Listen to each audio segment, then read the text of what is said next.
making friends is a lot of work, and that's why a lot of people don't do it. In our modern world, it is true that we're all very busy. I'm in America. Here, a lot of folks have a job to do, they have a partner to tend to, they might even have kids, they might have family members they're worried about, they have to get groceries, they might want to exercise, cook meals, do all the day-to-day tasks in their life. And because we're such an individualistic society, a lot of people do all that by themselves. So instead of roommates sharing the cooking, they might both have to cook separate things for themselves. There's a lot of alone time, there's a lot of phone time, there's a lot of screen time. There's a lot of time to sit and think and be with our thoughts and think about things that have happened years ago and things that have happened in the past. And there's a lot of time potentially to look at social media and look at all the groups of people that are hanging out without you and feel a little bit inferior. If this rings a bell at all, hello, I am Sadie, and this is Friendship Finder, which I think is my attempt at trying to understand what has been going on here. I have been really obsessed with community building, making friends, and bringing people together for many years. I ran a meetup group that grew to almost, I think, over 1,700 people within 2 years, from nothing. I worked so hard to make that happen, and I'm fascinated about all these things. So let's get into it.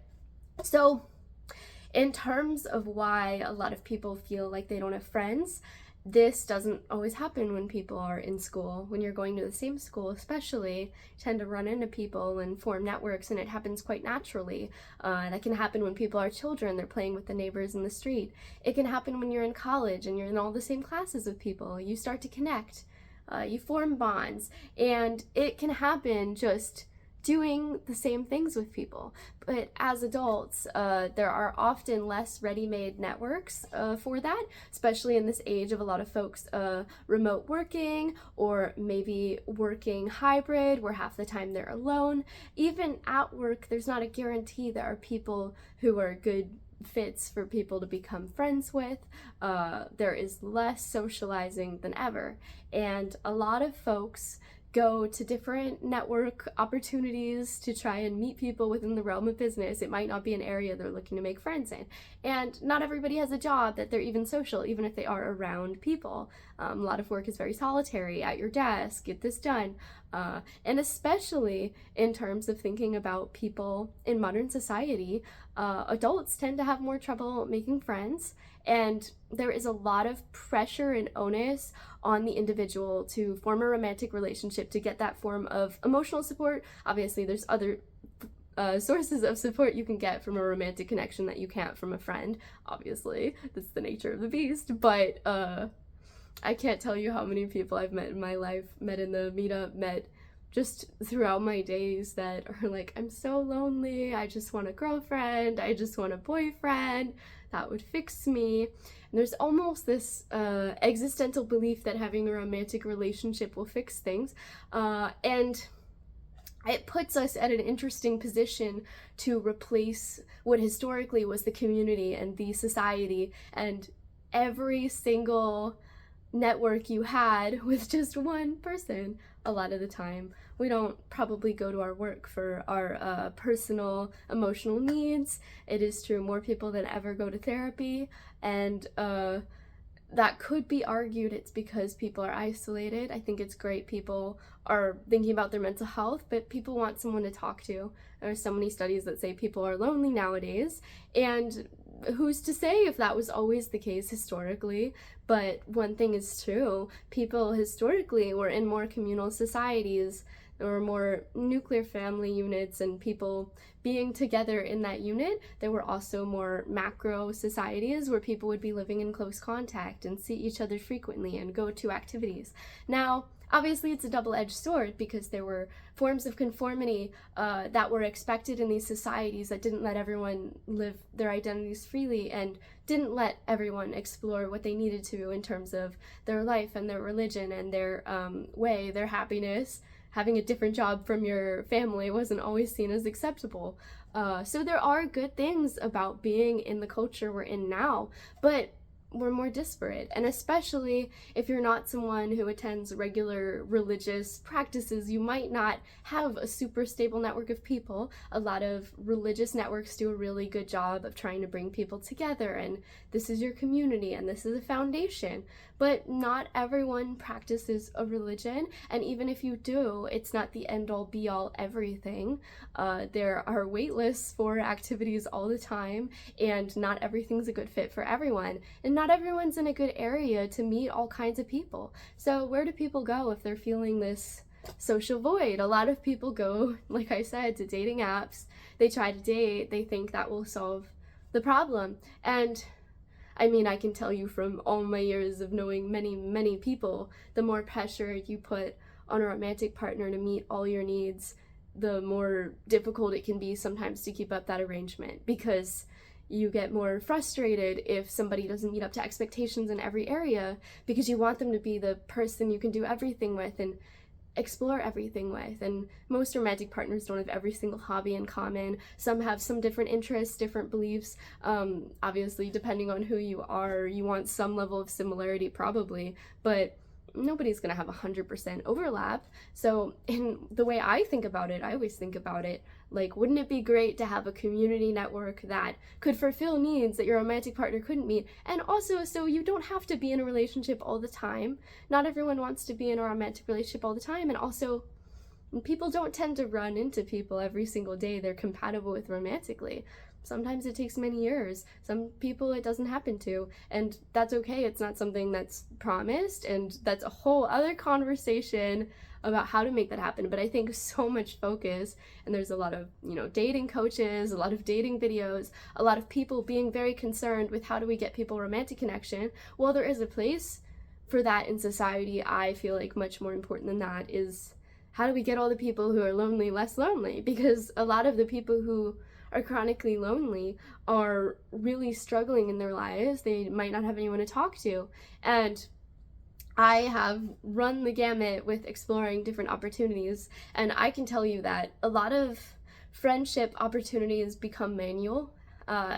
So people might go on a Facebook group, they might go to Bumble BFF, they might look online to make friends, they might meet a friend at a hobby group, but there's an exchange, there's a back and forth. In adult friendships, it's a text exchange. When can we get together next? When are you free? What date? It's a lot of catch-up friendships, and here's what's happened to me the last 3 to 6 months, and then you see each other next time for another 2 hours to do that again. It's less living life with people, unless you live with someone. It's less like, we're gonna go to the grocery store, we're gonna hang out every day, we're gonna co-work.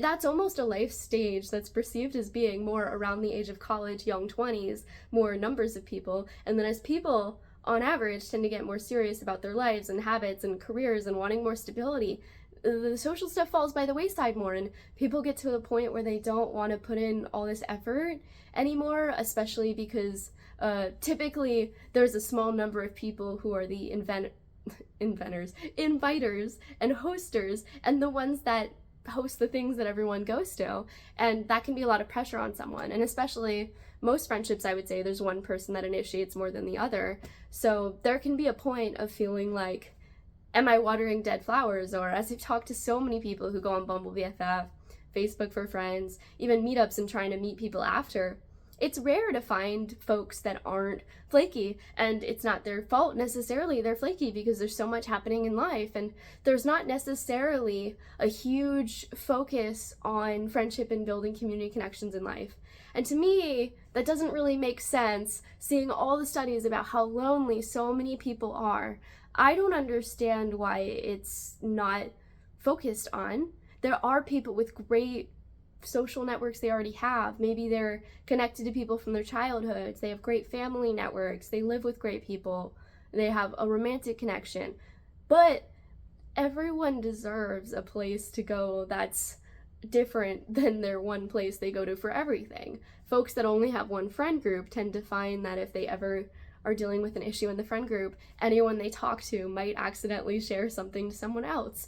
There's all sorts of issues and dramas and insecurities and incompatibilities that can happen when you put all your pressure in one place, right? So really, when thinking about this, and I've thought about this a lot, I I think the best thing to do in my brain is to find reoccurring weekly activities that happen on a regular basis that you don't have to plan, that you can opt into, and then over time you get to know people organically in a deeper way in this community. Now, unfortunately, there's a paywall behind certain things. Like, I know people who do martial arts and they make really great friends and they start hanging out outside. Like I said, I ran a meetup. People who were in the meetup long term eventually made deeper friendships. Some met relationships, and really just hobbies, activities, glass blowing, art class, whatever. However, it is true that not every activity is built for making connections, so ideally it would be something like martial arts that people are doing for years and years, or a niche community thing that people get invested in the long term. Religious communities are great for this because people typically go once a week and they're always there. But if you're looking for something in your area and you don't find anything that meets your particular religious needs, virtual things just aren't the same for making friends. You can make friends online and have long distance friendships, but unless folks are reciprocal with you back, it's pretty hard to keep up, especially from the beginning.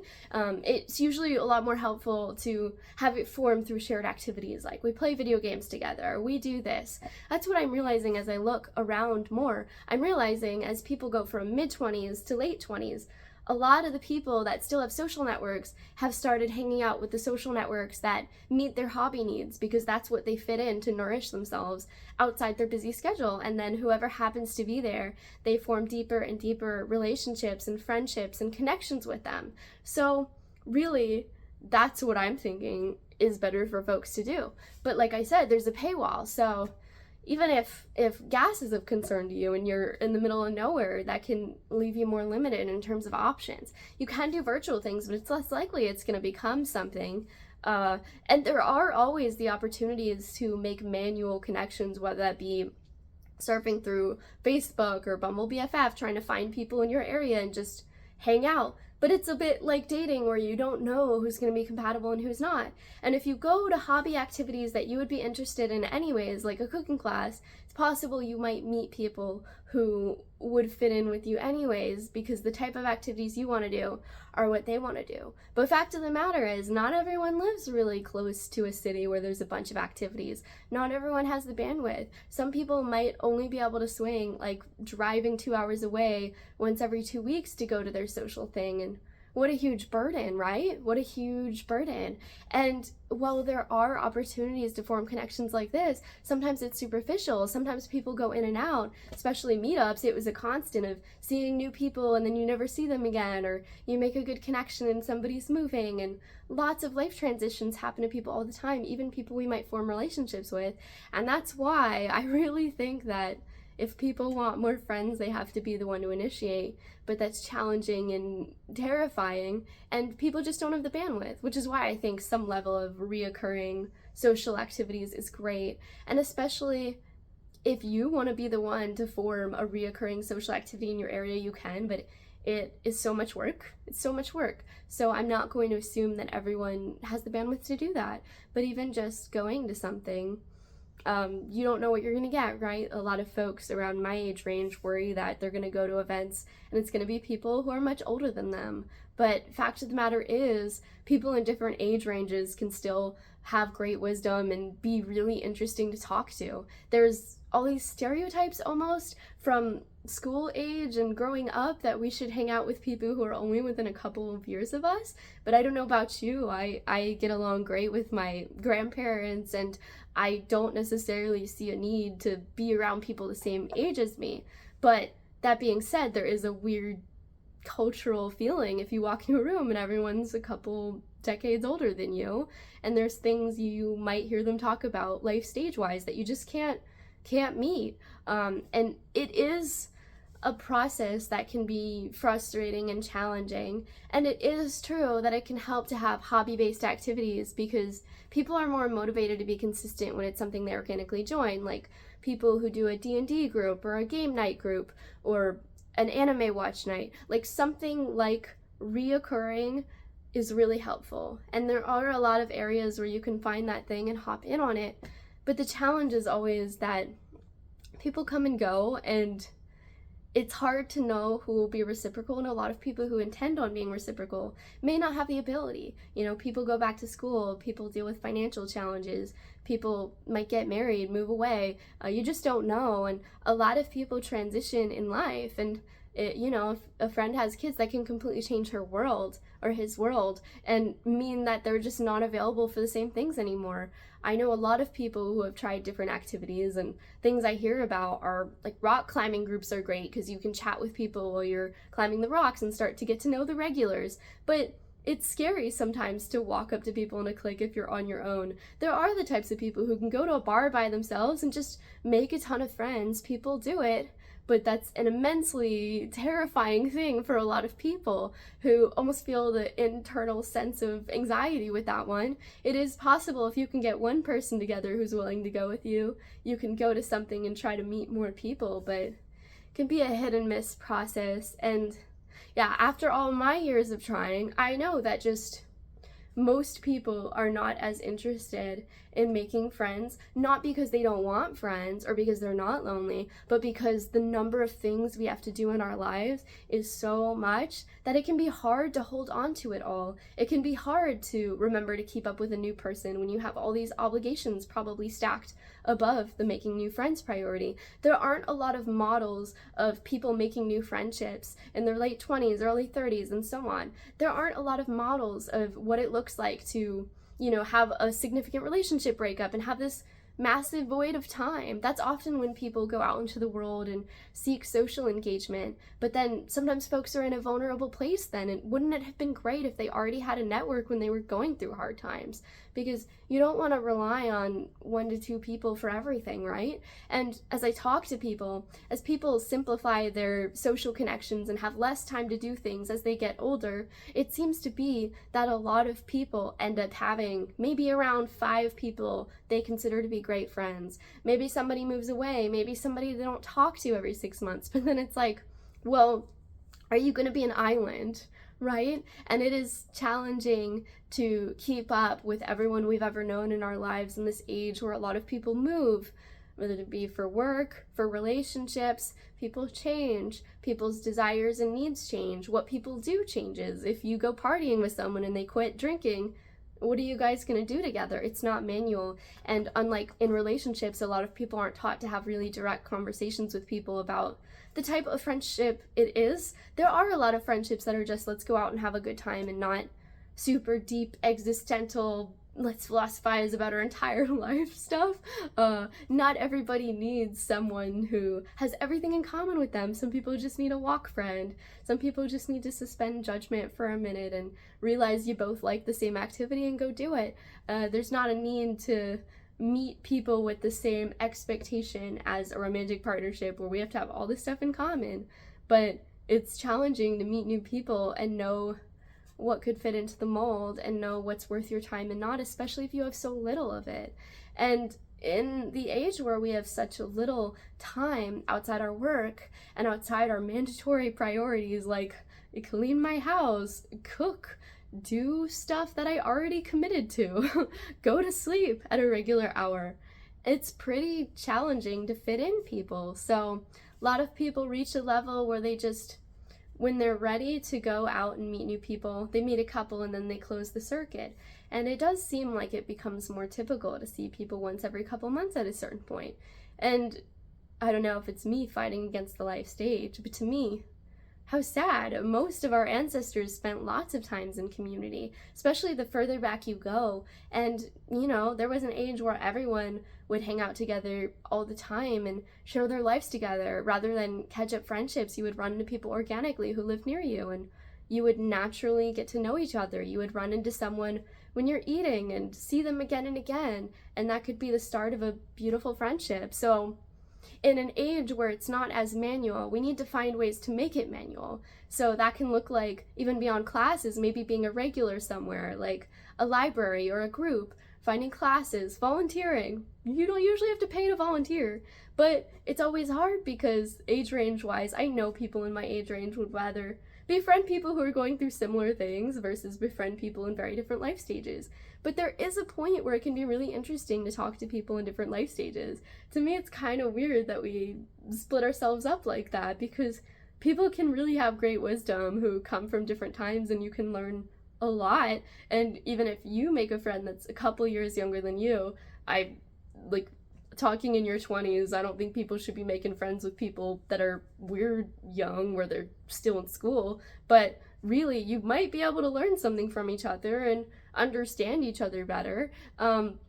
So I guess I'm talking about a lot, but my thesis, my idea is that if you are lonely, find somewhere where you can go on a reoccurring basis that you will keep running into people and they will start to remember you. Any activity, think about hobbies, groups, things you might want to do. If you are low on funds, look at volunteering or look at religious groups. Look at things that might be donation-based, like there are meditation communities that aren't explicitly religious that might be like that. There are activities you can find, like on Meetup, that don't necessarily require money. It is true that if you need a lot of gas money to go to a certain place, or if you're not near a hub, a center of things, you might struggle to find stuff. So then it really unfortunately is up to the game of meeting people, maybe Facebook groups or Bumble BFF, or being brave enough to go to the coffee shop and talk to someone. Hey, I just moved here. I'm trying to get to know people. What do people do around here? Do they horseback ride? Where are they? Are they hiking? How can I get to know people? Do you have any recommendations? I did know this one guy who moved here from a different country, and he actually was so comfortable talking to people. He would just go up to people on the street, say, hey, I just moved here. How are you doing? And people thought he was great. And he was in an area with a lot of grad students and stuff, so they were pretty happy to talk to him and around the same age range. And he made a lot of friends that way. And unfortunately, what's hard is if you don't already have friends, you might feel isolated, where you feel like there is something wrong with me. People don't like me, so I don't want to put myself out there. And that further prevents you from making the connection you need. Because for a lot of people, it's literally not as personal as it feels. Even if they don't want to hang out with you or they're rejecting you, it could literally just be they're busy. A lot of people aren't thinking about someone so frequently that they harbor deep feelings of you're so bad, whatever. Even if somebody had a passing moment of thinking you're weird, it's probably not that deep. So the lies we tell ourselves keep us from finding the connection we deserve. And obviously, in this world, a lot of us move a lot, and a lot of us have a lot of transitions. So having the skill is really important in case we ever need to go somewhere else and be in an area where we don't know anyone, and having the ability to go look online and find a church that works for you, or find an organization you can volunteer at, or figuring out how to use Bumble BFF to go out with someone, and maybe you can go out and meet people together if they're also new in town. All of these resources are so helpful and take stress and pressure away from a potential relationship, or potentially over relying on the two friends you have to where you might expect too much from them.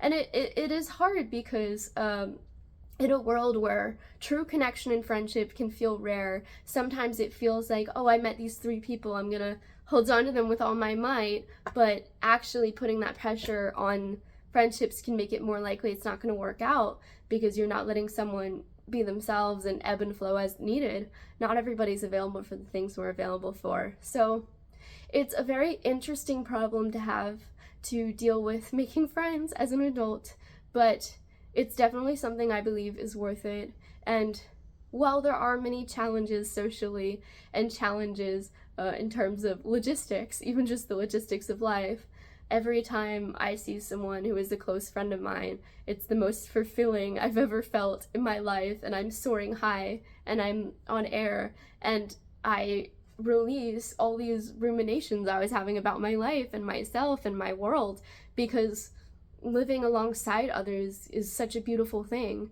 And so that's why I made this channel, really, to keep thinking about this, analyzing it.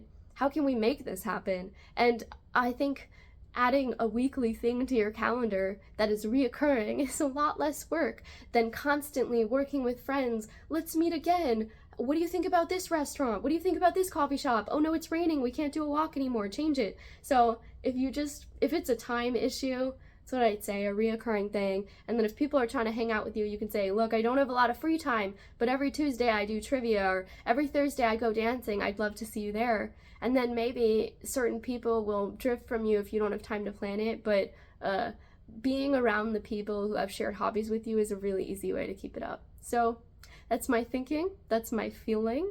With all love, best of luck to you. And if you have any thoughts about trying to make new friends or having struggles in this area, feel free to post in the comments. We're all in this together, and I really just want to keep having this conversation because it's such an interesting, strange world out here with everyone being isolated and no one being willing to admit it. So talk to me in the comments, and I'll see you at the next one.